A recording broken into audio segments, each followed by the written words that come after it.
Más como Sí, estaba explicando bien sobre lo de las temperaturas ideales, de las temperaturas ambientes, de los refrigerados, congelados, pero ujú, como tal de la humedad, no recuerdo muy bien si está ujú. entre 30, no recuerdo muy bien.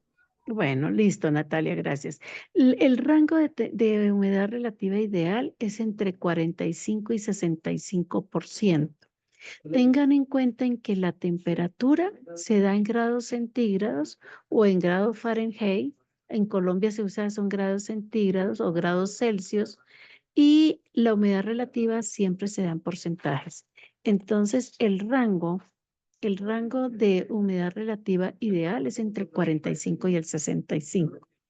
Ahora, ¿cómo manejar la temperatura, digamos, con equipos que nos ayuden a conservar esas condiciones ideales? Se espera que no se usen ventiladores. El ventilador recircula el aire caliente, no es lo más recomendado. Normalmente es el aire acondicionado. Y otro sistema que coadyuva a mantener el ambiente fresco y en buena temperatura son los extractores e inyectores de aire, digamos, extractores que extraen el aire caliente e inyectores que ingresan aire fresco. Entonces, de esa manera se logra, digamos, manejar eso. Cuando hay sitios muy cerrados y la humedad relativa tiende a elevarse por encima de los 65 grados, lo que se hace es abrir puertas y ventanas por unos 10 minutos para que la humedad relativa se nivele y vuelva y se cierra. Entonces, esto es importante que ustedes tengan en cuenta. Ahora, dentro de las negociaciones, cuando veíamos adquisiciones, el estar manejando cadena de frío, siempre se correrá el riesgo de que haya apagón, de que la luz se vaya, que haya un fallo eléctrico. Y si ese fallo eléctrico supera las 2 horas, eh, inmediatamente los productos que estén en nevera van a empezar a deteriorarse. Cuando se va la luz, lo ideal es no abrir la nevera a no ser estrictamente necesario, porque tan pronto se abra, ya la descompensación va a ser muy notoria. Entonces, esto es importante que ustedes lo sepan y en las negociaciones con el proveedor, en caso, por ejemplo, ahora que nos están amenazando con racionamiento de energía, dicen que para el 2025 vamos a tener racionamiento de energía. Entonces tenemos que tener negociado con ellos que en los días en que yo tenga racionamiento me permita almacenar los medicamentos en los sitios donde ellos tienen su cadena de frío. Ahora, si estamos hablando de clínicas u hospitales, tenemos que esas instituciones tienen que tener planta propia, planta eléctrica propia, precisamente para estas contingencias. Y digamos, como plan alternativo, si de pronto el apagón es de 4 horas, entonces uno sabe que tiene en 2 horas, tiene los productos ahí en la nevera sin abrirla, pero si es necesario abrirla, podemos tener canecas de icopor con geles congelados y eso nos ayudan a conservar más o menos unas 8 horas el producto. Entonces, de 8 a 10 horas. Entonces, vean ustedes cómo, digamos, esas plan A, plan B, plan C en términos de manejo de cadena de frío, eso es supremamente fundamental. Ahora, en las neveras, normalmente hay que también medir estas unidades y no es abriendo la nevera y metiendo un termómetro, que es lo que vamos a hacer, o el termómetro, sino que venden unos sensores especiales que uno no necesita abrir la nevera, sino que el sensor va metido dentro de la nevera y está mirando si mantiene o no la temperatura ideal que ustedes ya conocen. Si la temperatura no es la ideal, toca mandar a mantenimiento la nevera o ese equipo. Hay otros equipos de cadena de frío que son sofisticados, que tienen formas de graduar la temperatura y que además tienen un sistema de alertas que inmediatamente llega a haber un bajonazo o alguna falla en el mantenimiento de la temperatura. Eso tiene un sistema de alertas que conecta incluso con los celulares de las personas que tienen a cargo el servicio, como el director técnico, el jefe de mantenimiento, etcétera. Entonces, esos son sistemas ya mucho más sofisticados que también existen y ustedes pueden ver uno de estos en WiSalud. Quien vaya a hacer prácticas o esté allá, yo creo que puede notar ese sistema lo tienen allí. cuando se dispara el sistema, enseguida las alarmas de los celulares de las personas responsables inmediatamente se activan. Entonces son situaciones que ustedes tienen que mirar, ¿vale? Ahora, dentro de los sitios de almacenamiento, fíjense que estamos hablando de el almacenamiento a temperatura ambiente, estamos hablando de cadena de frío, pero también vamos a tener medicamentos de control especial. Acordémonos que los medicamentos de control especial requieren un almacenamiento separado y identificado, pero además con llave, con seguridad. No pueden estar sin seguridad. Entonces son cosas que tienen que tener en cuenta. En zonas o en zonas no, en almacenes grandes o en grandes bodegas van a tener que, de pronto ustedes van a encontrar que existen cuartos de frío, ya no son equipos, sino cuartos fríos. Y lo otro es que pueden tener cuartos para medicamentos de alto costo también. Entonces, todo esto son almacenamientos que se van presentando en la medida de la necesidad y en la medida en que el servicio es más complejo cada vez. Entonces, vean ustedes lo importante de esto. Ahora, en términos de cómo organizar las áreas, no se les olvide que todo tiene que estar señalizado, identificado. Identificado quiere decir el nombre, debe decir cadena de frío, debe decir medicamentos de control especial, debe decir almacenamiento. Y los colores que se utilizan son amarillo para el almacenamiento, azul para la cadena de frío, azul rayado, es decir, no continuo, sino como en rayitas. Y para medicamentos de control especial, el lila o el violeta, sí, que es el color de los medicamentos de control especial.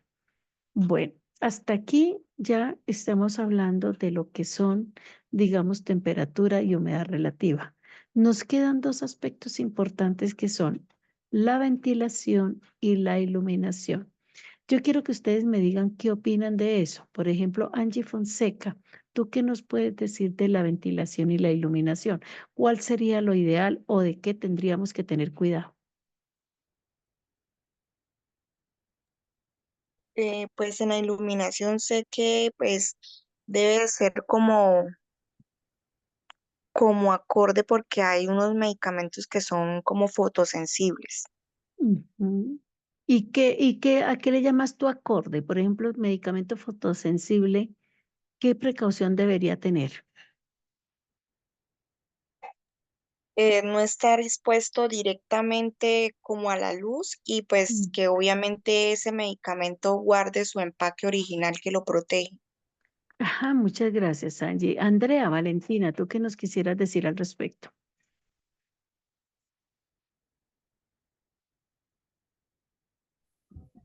Buenas noches. Buenas ¿Sí me noches. escucha? Sí, Andrea, te escuchamos. Eso pues que la ventilación y la iluminación es importante, ya que, pues como lo dijo mi compañera Angie, hay muchos medicamentos fotosensibles que se pueden dañar pues con la luz solar o la luz directa. Y la ventilación es importante como para evitar la acumulación de polvo de algunas bacterias o gérmenes. Ujú, muchas gracias. Daniel Guzmán, ¿tú qué nos dirías?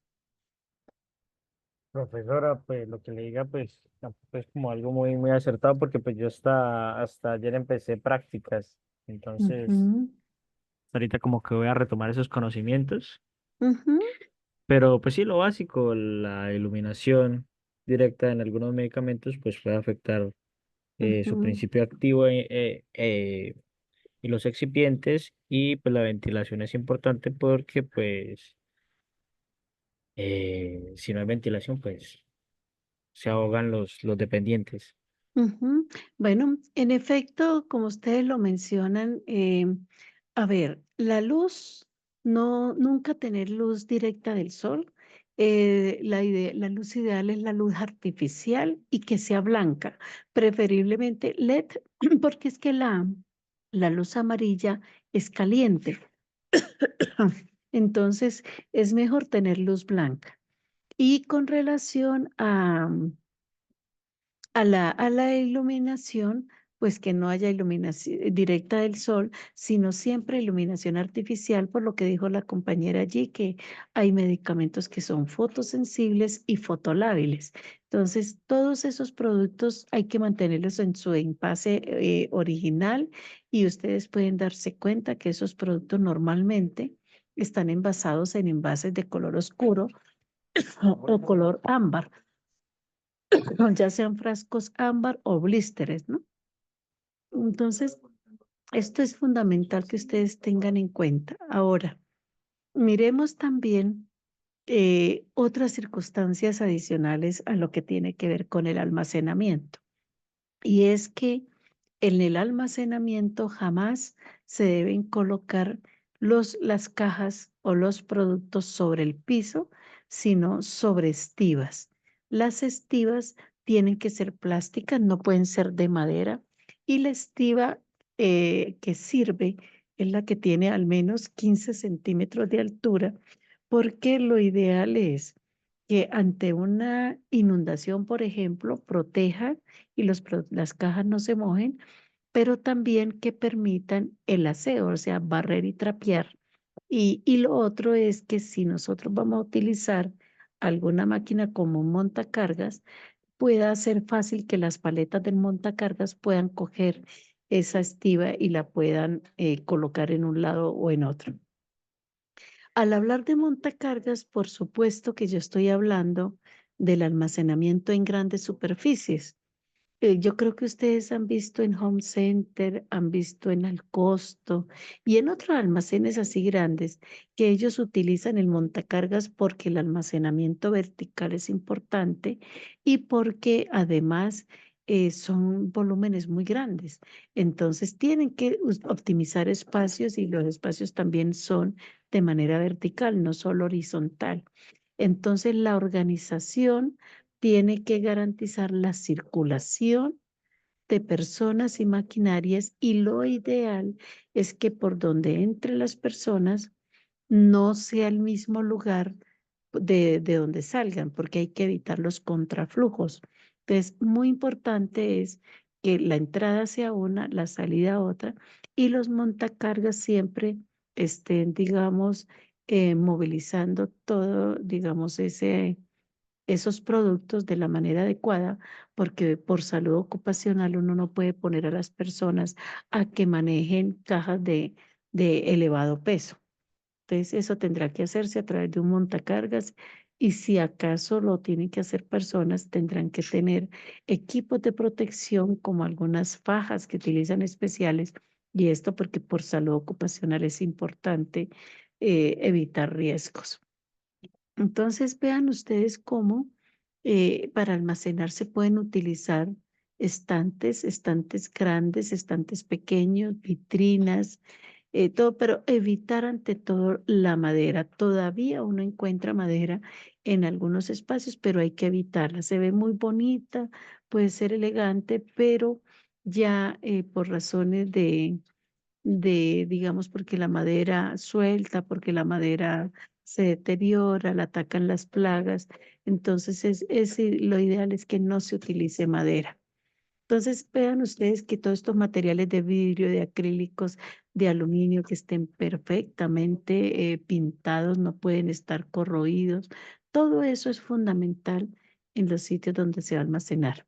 En las droguerías hoy día hay unos módulos especiales que ustedes saben que tienen cajoneras aparte, abajo y arriba los cajones son verticales para los productos que son líquidos y en las otras para los productos que son sólidos. Entonces, son muchos los detalles que hay que tener en cuenta en el momento del almacenamiento. Entonces, no se les olvide, estamos hablando de áreas, estamos hablando de organización, estamos hablando de dotación, control de condiciones ambientales, de personal, de tanto del personal técnico del servicio como del personal de servicios generales. Entonces, todo esto de verdad tiene unas necesidades y repercusiones que van a tener en cuenta al momento del almacenamiento. ¿Hasta aquí tienen alguna pregunta?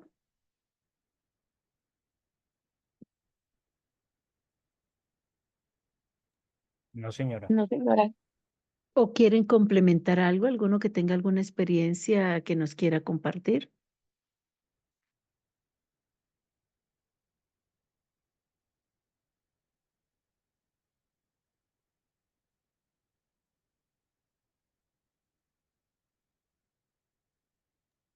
Pues, profe, no, lo que yo sí le quería comentar es que sobre la tutoría que la profesora nos compartió en la plataforma, yo Sí, la estuve intentando abrir, pero aparece privada, o sea, no está la opción de verla. No sé si de pronto usted la puede no revisar y sé. la... Yo la reviso, sí, señor. Mañana la reviso. A ver, tan raro. Es que ahí es la opción de que sea privado y solo la vean las personas a las que uno las comparta. Y al yo colocarla en plataforma, pues estoy dando la opción de que esas personas lo puedan compartir. Pero voy a ver, porque yo he abierto las grabaciones y a mí me abren. Entonces no sé si de pronto otro compañero tenga la misma circunstancia, pero por supuesto que con mucho gusto revisaré. Profe, Sí, buenas profe, yo noches. también No, no, intenté señora, abrir y me pasó aparece igual. Perdón, Diana, cómo? Que yo también intenté abrirla y me pasó igual. Se dirige a YouTube, pero dice que el video es privado. Ah, bueno, entonces yo reviso a ver si y eso lo podemos corregir. ¿Listo? Bueno, muchas gracias. Bueno, voy a compartirles un video sobre las buenas prácticas de almacenamiento. Este es un poquito largo, no lo van a ver todo, pero sí lo fundamental que quiero que ustedes observen de este video y entonces por favor ponen atención y conversamos luego de que eh, digamos, terminemos de revisarlo. Entonces, por favor.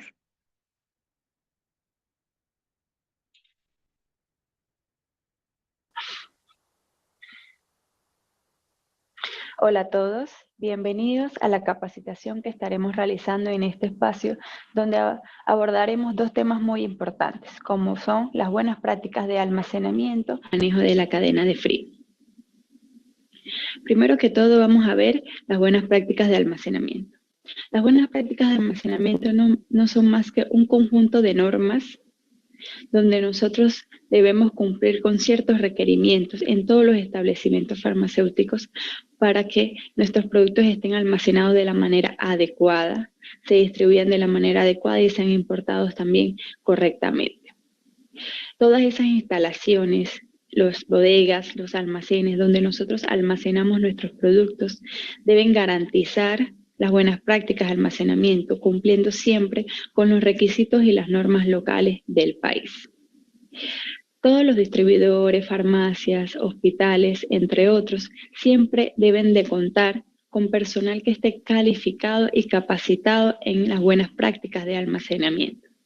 Es importante también contar con procedimientos y controles adecuados para garantizar el buen cumplimiento de esas buenas prácticas. Como les mencioné, siempre rigiéndose pues con las regulaciones locales del país.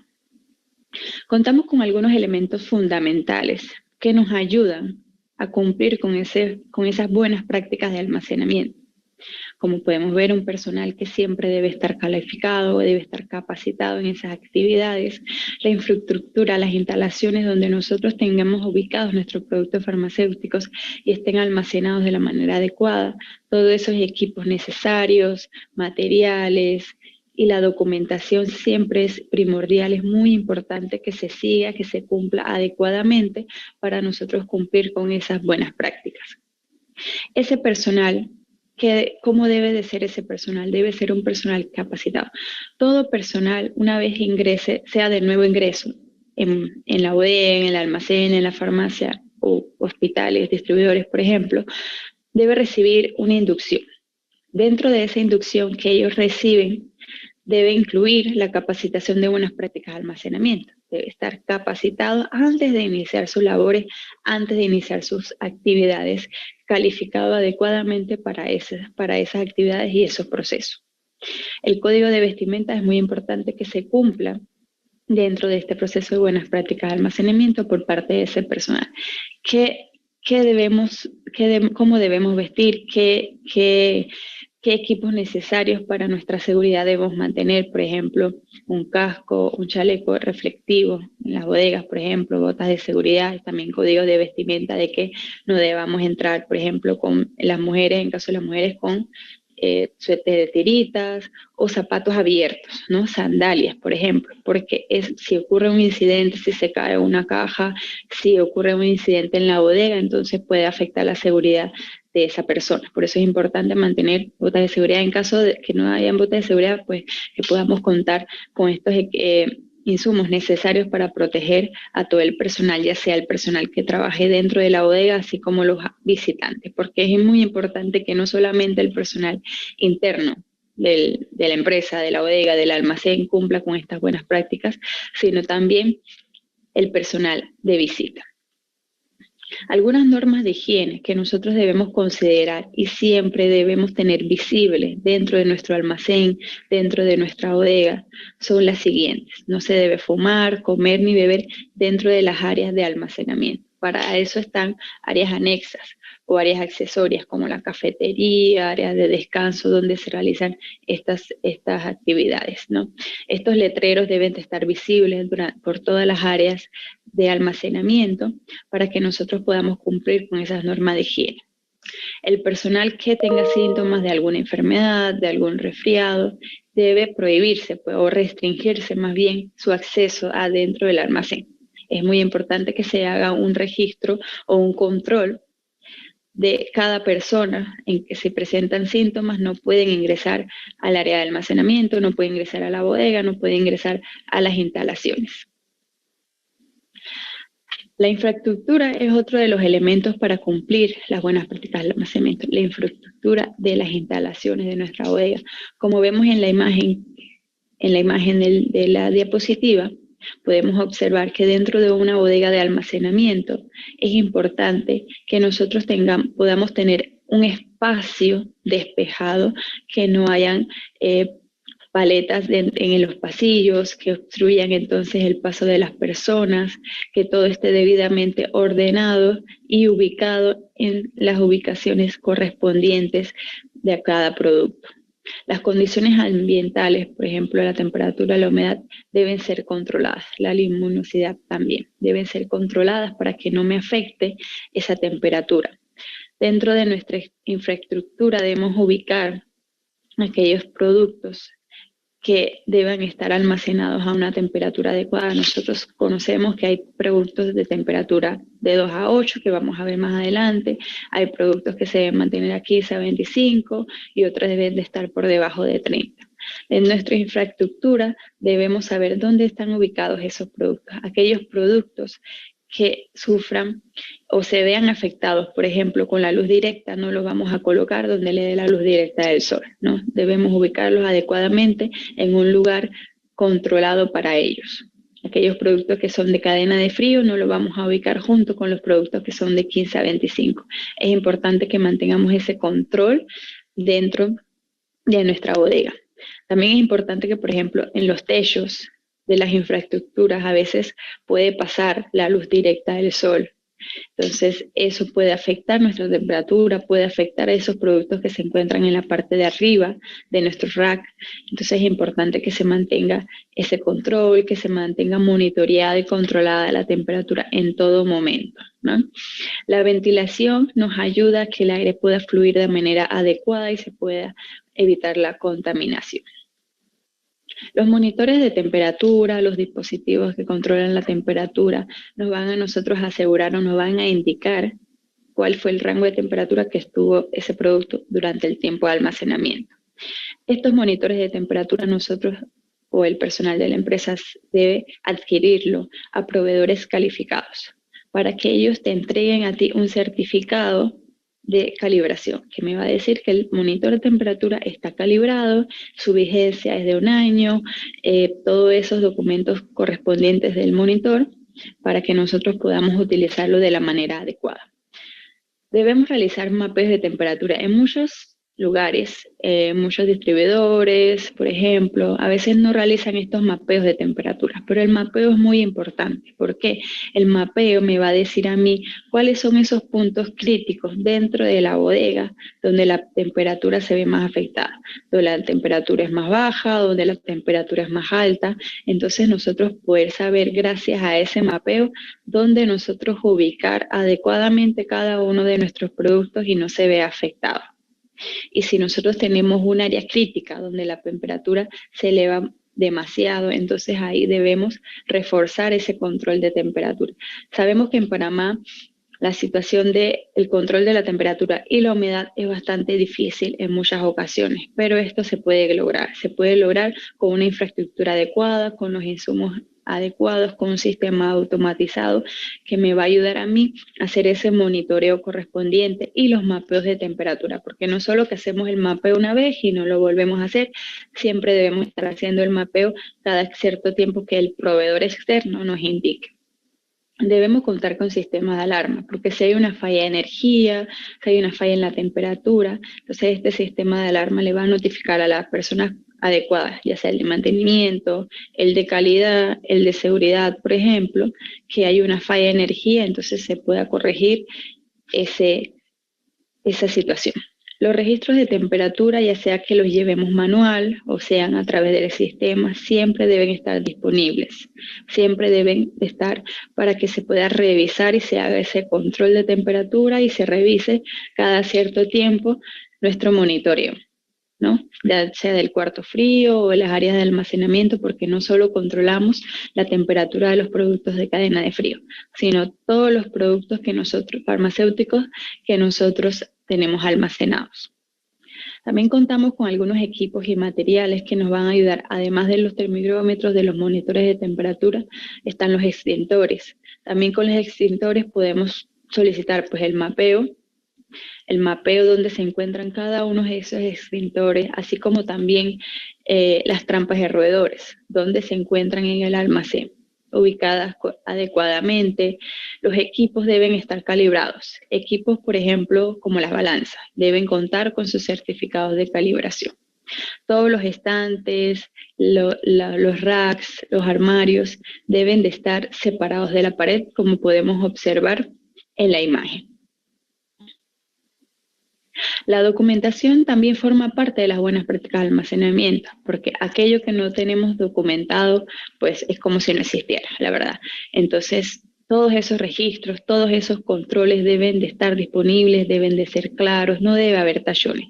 Si ocurre por ejemplo, un error, se debe justificar que fue el error, sin tallones, que sea claro y legible, para que cumplamos con las buenas prácticas de documentación. Y siempre, siempre, siempre recuerden esto, todos los registros, todos los documentos, los controles deben de tener firma y fecha. Y en algunos casos la revisión o el visto bueno del supervisor siempre deben contar con eso, porque, por ejemplo, en las auditorías, cuando se solicitan las documentaciones, los registros de temperatura, por ejemplo, o los registros de limpieza, a veces hay fallas de firma o falta la fecha o espacios en blanco, ¿no? Si hay espacios en blancos, lo que debemos de hacer es colocar no aplica, en caso que no aplique. Pero si aplica algo, entonces ahí debemos colocar lo que corresponde.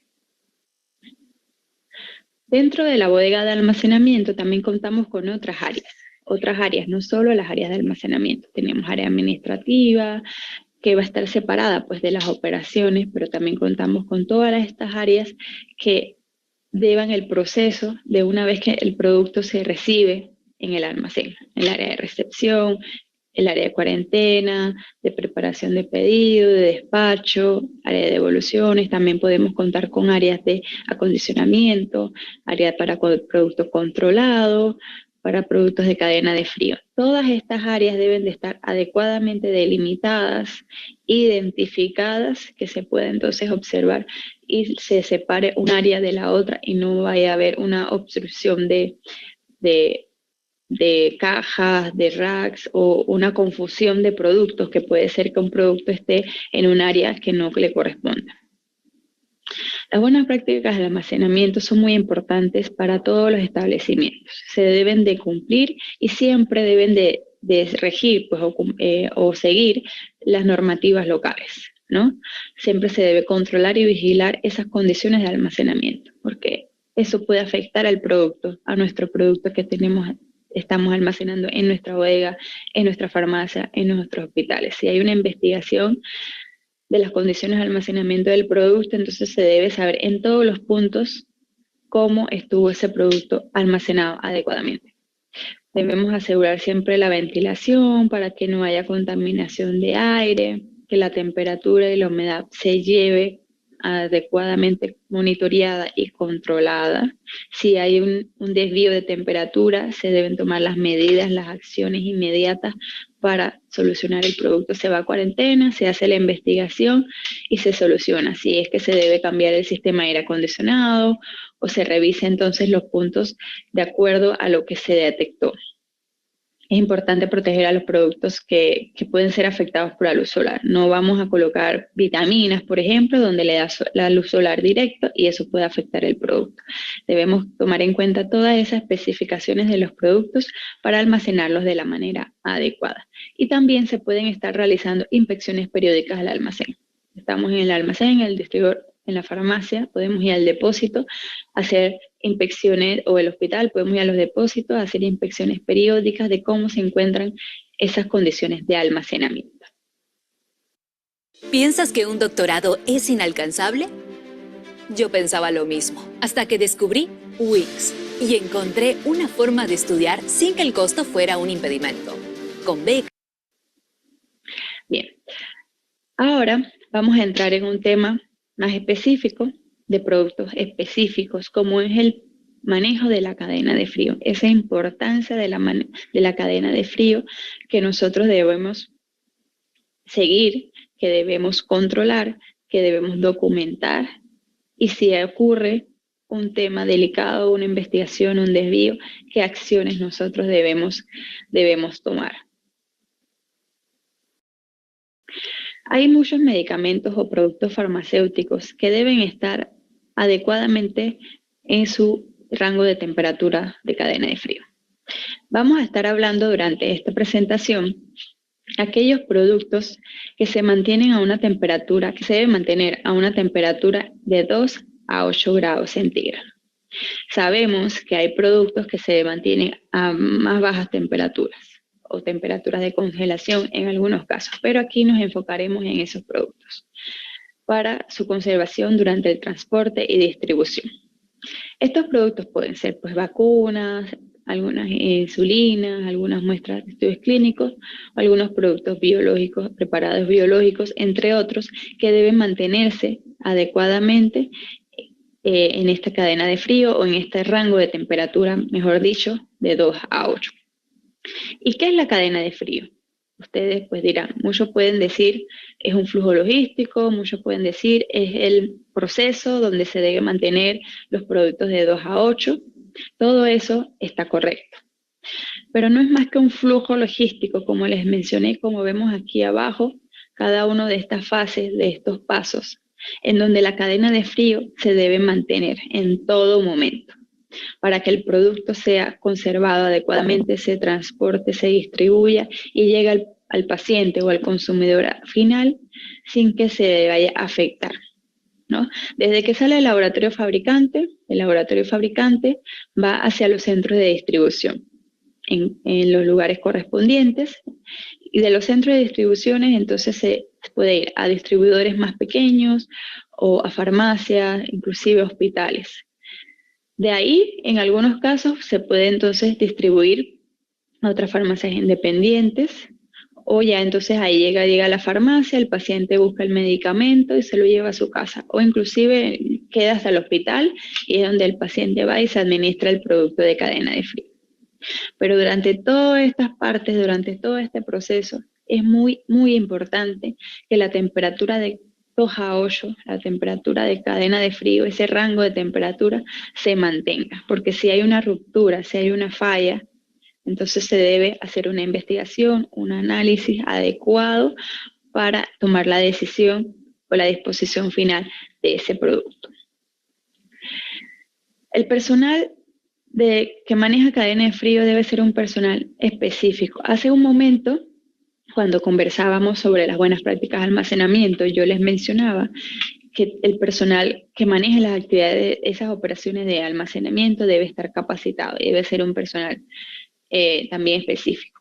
Para el producto de manejo de cadena de frío, puede que sí sea la misma persona que, vamos a decir, que maneje las operaciones del resto de las temperaturas de 15 a 25, por ejemplo, o en algunos casos es un personal diferente. ¿Por qué? Porque no es lo mismo el control del almacenamiento, por ejemplo, de productos de 2 a 8 que los de 15 a 25 o los de menos de 30. Este debe ser un personal específico, responsable en esta situación. ¿Por qué? Porque ese personal, además de llevar el control de la temperatura y la humedad que hemos estado conversando, debe verificar que el equipo funcione adecuadamente.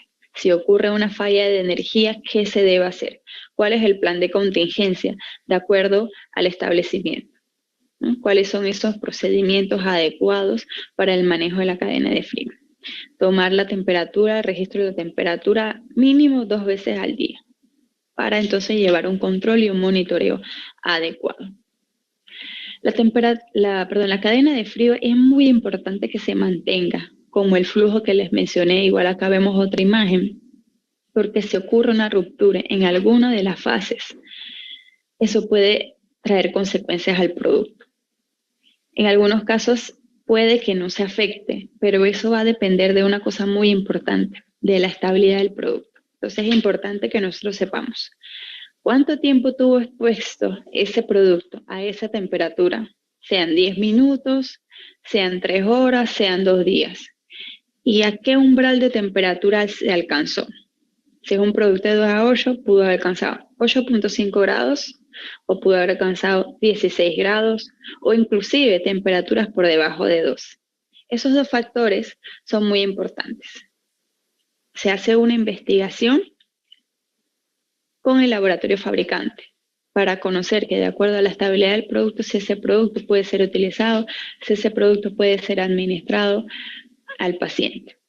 Si ocurre, por ejemplo, la ruptura de una desviación de temperatura cuando el producto del laboratorio fabricante llegó al distribuidor, se coloca el producto en cuarentena, se hace la investigación. Si el fabricante indica que el producto puede ser liberado, pero se debe asegurar mantener la cadena de frío, ok, se libera, pero si ocurre en el punto de venta ahí, en la farmacia, hay una falla eléctrica y estas mismas unidades volvieron a tener falla, entonces ahí se hace una investigación, porque esto puede ser acumulativo, ¿no? Y al final se puede afectar la potencia del producto, la inmunogenicidad, pues en el caso de las vacunas se puede haber afectado, pero inclusive la eficacia, que puede ser que el paciente no le dé el efecto deseado o le dé un efecto adverso. Entonces, durante la vida útil de ese producto se debe mantener esa cadena de frío en todo momento en un rango de 2 a 8. Para eso, nosotros pues necesitamos algunos elementos fundamentales, como vemos aquí estos 3 elementos: recurso material, recurso humano, recurso financiero. Pero estos elementos van acompañados, trabajan en conjunto, por decir algo. Porque para nosotros poder obtener un recurso material necesitamos de recurso financiero y de recurso humano, ¿cierto? El manejo de la cadena de frío o el proceso de los productos que son de temperatura controlada es un proceso que requiere de inversión.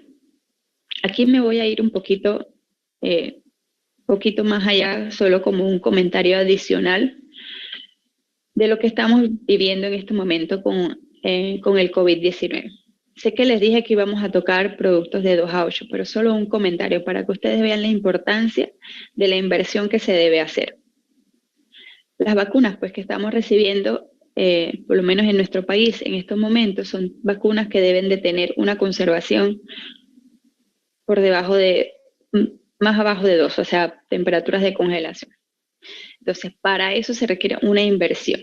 No necesariamente, o sea, puede ser que en las próximas vacunas sea un rango de temperatura diferente.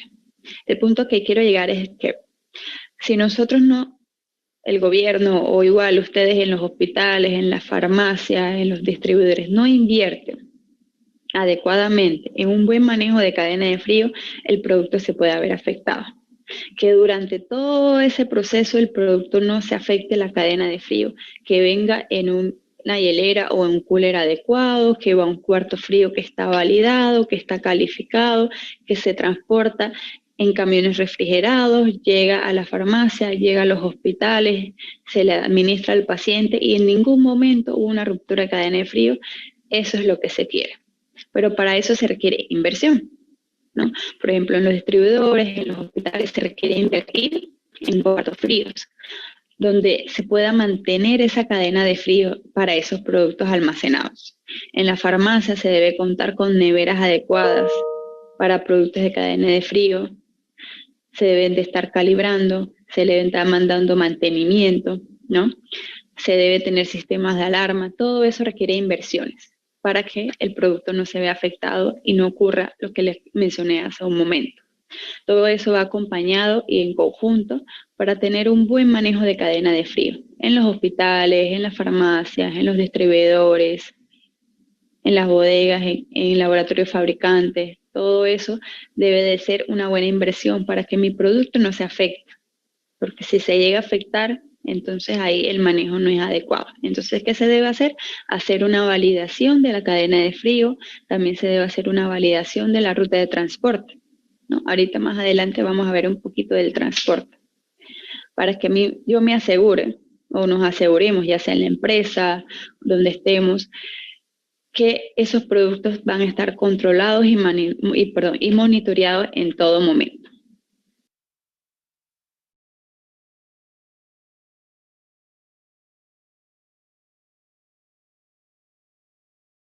Algunos de esos requerimientos que van acompañados al buen manejo de la cadena de frío de equipos e insumos calificados y aprobados. Si nosotros vamos a hacer una compra de, como les mencionaba hace un momento, de monitores de temperatura, deben ser con proveedores específicos que me entreguen mi certificado de calibración. Si yo voy a hacer una compra de una nevera para el almacenamiento de productos de cadena de frío, debe ser con proveedores que me entreguen mi calibración, que me den mi mantenimiento, el funcionamiento de la nevera. Si se van a comprar hieleras, cooler, vehículos para el transporte de estos, para el despacho del transporte de estos productos de cadena de frío, no es que yo pues me voy a meter en amazon.com y busco hielera, cooler que me mantenga la temperatura, o voy a agarrar de estos coolers que utilizamos para no sé, para meter soda, cerveza, por ejemplo, entonces que me van a mantener la cadena de frío, ya no. Estos coolers, estas hieleras, estos vehículos adecuados son adquiridos a través de proveedores que ya me van a entregar a mí una calificación y me van a decir, esta hielera te va a asegurar tu cadena de frío por 12 horas, por ejemplo, para producto de 2 a 8. Pero además de la hielera, tú debes incluir acumuladores de frío, ice pack, gel pack, que te van a ayudar a controlar, a mantener esa cadena de frío durante el tiempo que tú lo necesitas. A veces sé que, como les decía, esto requiere inversión. Sé que en algunos casos utilizan pues estas hieleras de foam, creo que son de foam, y utilizan pues gel pack y todo lo demás. No son hieleras pues especializadas por proveedores específicos, pero son estos tipos de hieleras. Si ustedes mantienen eso, por ejemplo, pero aseguran que hay una validación adecuada de que el tiempo que ustedes van a tener almacenado o van a despachar esos productos se mantenga la cadena de frío en todo momento, si lo pueden garantizar, si lo pueden evidenciar, por el momento está bien, pero siempre pensando en más allá, en calificar esos insumos necesarios con proveedores específicos, ¿no? Porque está toda la validación del proceso, pero también es importante, como les decía, validar todo este proceso, documentarlo. Todo lo que no está documentado no existe. Entonces debemos documentar todo para que se pueda entonces, podamos estar tranquilos que esa cadena de frío va a estar segura. Todos los equipos deben de ser calibrados, deben hacerle mantenimiento, porque igual no compro una nevera y no es que nunca la vamos a hacer mantenimiento y falla y no sabemos por Bueno, ustedes acá, yo creo que escucharon todo lo que también les había dicho, que es importante a tener en cuenta en el momento de las buenas prácticas de almacenamiento. Y resumiendo, vean que lo que tiene que ver con personal, con dotación, con equipos, con suministros, siempre será fundamental y siempre tenemos que tenerlo, digamos, a las personas entrenadas y todo. Y como dice la conferencista, es que todo tiene que tener también una documentación, unos soportes y unos registros. Eso siempre será fundamental al momento de cumplir con las buenas prácticas de almacenamiento. Ahora bien, otro asunto importante que ustedes deben tener en cuenta en el almacenamiento es que de una vez, cuando ya se hizo la recepción y se tienen que almacenar los productos en su respectivo sitio, si es de cadena de frío, si es de alto costo, si es controlado, etcétera, tiene que hacerse la semaforización y las alertas LASA. ¿Qué es la semaforización y qué es las alertas LASA? ¿Podría alguno de ustedes decirme qué ha visto en la práctica? No sé si de pronto hay una persona que figura como King. ¿Quién es King? ¿Qué persona es?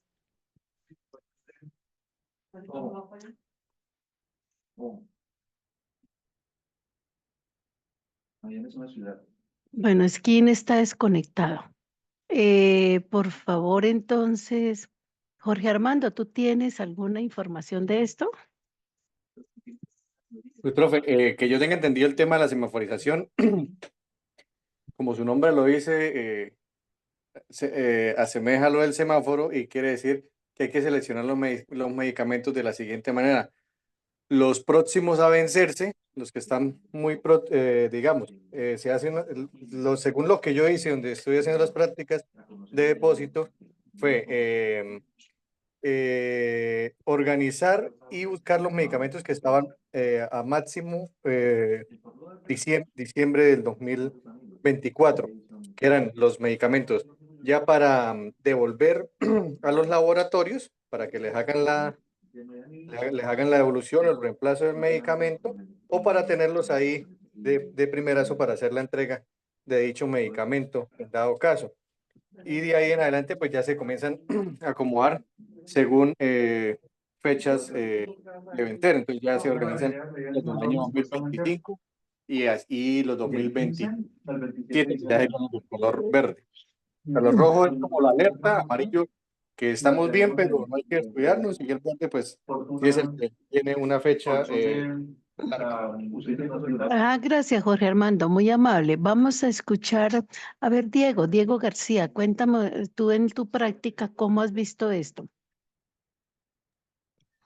Profe, pues igual como lo decía, Jorge, aunque la última, bueno, como en los últimos días, esto, porque estábamos haciendo, como dice Jorge, se mira la fecha de vencimiento, pero ahí con el regente lo tomábamos cada 30, 60 y 90 días. Aunque a él le mandaban una lista como de máximo, creo que eran de 180 días, sí.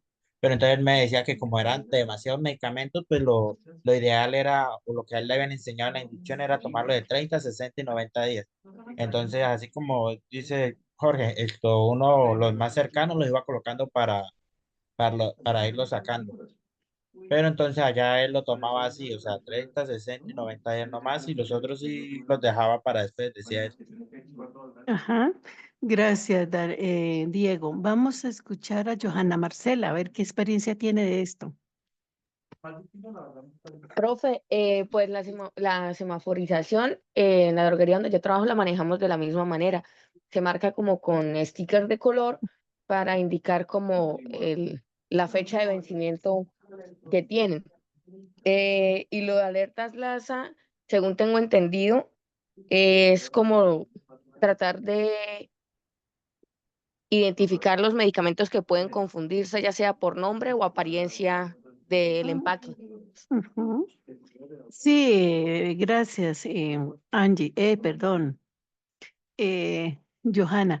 Mira, efectivamente, digamos, ustedes han dicho cosas que son válidas. Lo primero es que la semaforización tiene que ver es con fechas de vencimiento. Esto significa que semaforizar se le llama así porque reúne las condiciones y los colores del semáforo. El semáforo es amarillo, azul y rojo. ¿Qué pasa en rojo? En rojo debemos detenernos porque hay un peligro. El rojo se utiliza para aquellos medicamentos que están próximos a vencerse. Y el verde es el de más largo vencimiento y el amarillo el de un vencimiento intermedio. Normalmente, digamos, cada institución puede definir cuánto tiempo demarca con lo uno y con lo otro. Por ejemplo, hay instituciones que dicen de 0 a 3 meses de vencimiento, entonces lo semaforizan de rojo, de 3 a 6 de amarillo y de más de 6 de verde. Pero la semaforización tiene un asunto muy importante y es que se tiene que actualizar cada mes. Ese es un protocolo y un proceso que se tiene que hacer. Hay instituciones incluso que solamente marcan el amarillo y el rojo y el verde no. Se supone que lo que no está marcado es porque está de verde, pero sí es muy importante el rojo y el amarillo al menos. Eso con relación a la semaforización. Con relación a los medicamentos LASA, como decía la compañera, tiene que ver con aquellos medicamentos en donde cometer un error por su similitud puede ser fatal. Entonces, ¿qué similitudes se marcan como LASA? Se marcan, por ejemplo, aquellos que tengan la misma apariencia. Imagínense los productos de un laboratorio que la caja es igual, todo es igual y solamente difiere en el nombre. Entonces, por apariencia, esa es una de las circunstancias que amerita la señalización LASA. ¿Cuál otro es LASA? Aquellos que se parezcan en la pronunciación o en la escritura, por ejemplo, amoxicilina y ampicilina, eh, eh, dicloxicilina con diclosina, por ejemplo, aloperidol con alopurinol y cosas así, digamos, el sonido y la escritura son similares, entonces se puede equivocar uno por otro. Y el otro es aquel que tiene el mismo principio activo, pero diferente concentración, la misma forma farmacéutica y diferente concentración. Imagínense el fenobarbital. Hay fenobarbital de 10, de 50 y de 100 en tabletas. Y en algún momento todos son iguales y pueden equivocarse, entregar uno de 10 por uno de 100 o al contrario. Entonces, esos se marcan con LASA y los otros son los de alto riesgo, que son todos, por ejemplo, las soluciones de gran volumen. Porque imagínense ustedes equivocarse en una entrega que manda el médico solución salina y en lugar de solución salina, ustedes entregan dextrosa y es para un diabético, lo pueden matar, lo mandan a un coma diabético por equivocarse en eso. Entonces, las alertas LASA son alertas que se deben marcar distintas a la semaforización, no se deben usar los mismos colores. Es más, ahorita mismo se están usando es un sticker que diga LASA porque pues es una cosa muy distinta a la semaforización y no debe generar confusión entre lo uno y lo otro. Lo otro es que hay que tener en cuenta es cómo almacenar. Cómo almacenar normalmente lo que es de mayor volumen va abajo y lo que es de menor volumen arriba. Hay muchas formas de almacenar. Hay establecimientos donde almacenan por laboratorios, hay establecimientos donde almacenan por formas farmacéuticas, por ejemplo, todas las tabletas acá, aquí todas las cremas y así sucesivamente. Es decir, hay muchas formas, ustedes encontrarán muchas formas de almacenar, pero lo ideal, digamos, el mejor proceso para almacenar medicamentos es hacerlo por grupos farmacológicos. Y dentro de esos grupos farmacológicos sí hacerlo por nombre genérico. Por ejemplo, vamos a hablar de los analgésicos. Y entonces en los analgésicos tendremos el naproxeno, el ibuprofeno, el mismo acetaminofén, tramadol, etcétera. Entonces, pero ya eso se almacenan por orden alfabético. Entonces, como les digo, hay muchas formas de hacerlo, pero lo mejor es por grupos farmacológicos. Me gustaría que alguno de ustedes nos contara cómo es el proceso de almacenamiento de los medicamentos en donde están haciendo prácticas. Por ejemplo, Natalia, ¿tú nos puedes contar cómo es allá donde tú estás? Hola, profe. ¿Dónde? ¿Dónde hice las prácticas se me olvidó. Sí, señora, ¿dónde hiciste prácticas? Bueno, como tal, las hice se me olvidó el nombre. Ah, espérame tantito, no me acuerdo bien. Bueno, en la bodega, como tal, sí se presentaba, incluso presencié, hubo un error, incluso de ese, precisamente de LASA, ¿sí? Ajá, Porque pasa que el laboratorio de Genfar tiene la apariencia física de las cajas muy similares. ajá, Eh, entonces, enviaron un pedido mal, porque les habían pedido dexametasona sí, y enviaron betametasona, algo así, ujú, es que no ujú, recuerdo muy bien. Ujú. Entonces, eso fue un complique porque ahí no se sabía si había el error de la persona que había recibido el pedido en la hora de la recepción del pedido o de la persona que estaba empacando el pedido. Entonces, mm, ahí tuvieron, no sé, yo salí de prácticas y quedaron con el chicharrón, no supe cómo desarrollarían ahí esa parte. Pero con respecto lo que usted nos dice, pues sí hay que tener pues mucha precaución a la hora de eso, porque pues imagínese, se presenta aún con personal capacitado e incluso pues también la monotonía, ¿no? De que, ay, esto, yo llevo mucho tiempo trabajando, entonces ya la costumbre, ya de pronto ujú. eh, ya como que la mente trabaja de por sí sola y nos confiamos y pues pueden ocurrir esos errores. Sí, claro, mecanizar un proceso es crítico, ¿no? Sí, señora. Entonces, lo que dice Natalia es verdad. Y bueno, gracias Natalia por compartir la experiencia. Entonces, miren ustedes que lo del ASA y la semaforización es vital, cómo se organicen también. Y siempre todo tiene que estar documentado y lo mejor es que haya algún sistema que ayude a, a organizar el almacenamiento. Por ejemplo, en Ofimédicas todo el almacenamiento se confirma en la dispensación porque la persona revisa en el sistema le dice dónde está almacenado el producto y la persona con el celular lee el código de barras y entonces el código de barras descarta que haya un error. Entonces, si por casualidad quedó mal almacenado, el código de barras no lo lee, no lo registra. Entonces, hay muchas alternativas que hoy ayudan a, digamos, a cometer menos errores, pero el almacenamiento es clave en todo el proceso de suministros. Y es clave y vean ustedes que no es tan sencillo, es complejo. ¿Sí? ¿Tiene alguno de ustedes alguna pregunta sobre este proceso?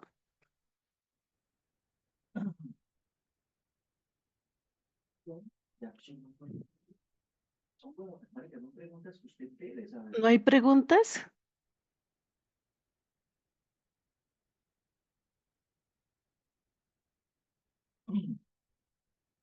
Bueno, si no hay preguntas, el tema, pues creo yo que quedó claro, es un tema importante. No sé si alguno tenga algún comentario sobre el tema, pero pues ya por hoy podríamos dejar ahí. Y pues esto pues yo lo grabé y lo montaré en plataforma el día de mañana y reviso el otro montaje que hizo.